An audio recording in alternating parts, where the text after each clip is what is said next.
আসসালামু আলাইকুম। প্রিয় মুসলিম ভাই ও বোনেরা, আপনারা সকলে দেখেন এই ভাই আমার কিভাবে পবিত্র কোরআনের অপব্যাখ্যা করে। পবিত্র কোরআনের সূরা কদরের অপব্যাখ্যা করতে আছে, দেখেন।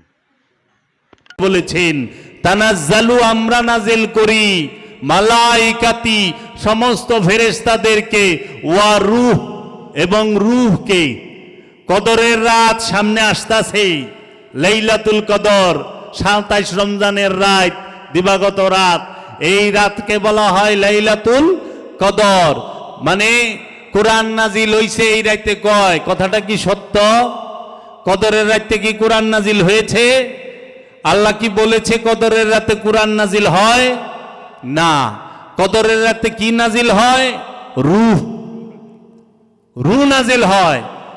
ইন্না আনজালনাহু ফি লাইলাতুল কদর ওমা আদরাকা মা লাইলাতুল কদর লাইলাতুল কদর খায়রুম মিন আলফি শাহর তানাজ্জালুল মালাইকাতু ওয়ার রূহ।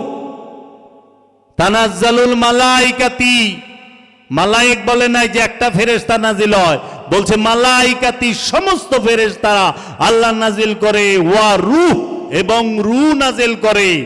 কদরের রাতে কি নাজিল হয়? রূহ নাজিল হয়।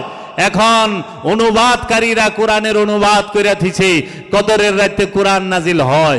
কোরআন আর রূহ কি এক বিষয়? না। রূহকে স্বয়ং আল্লাহ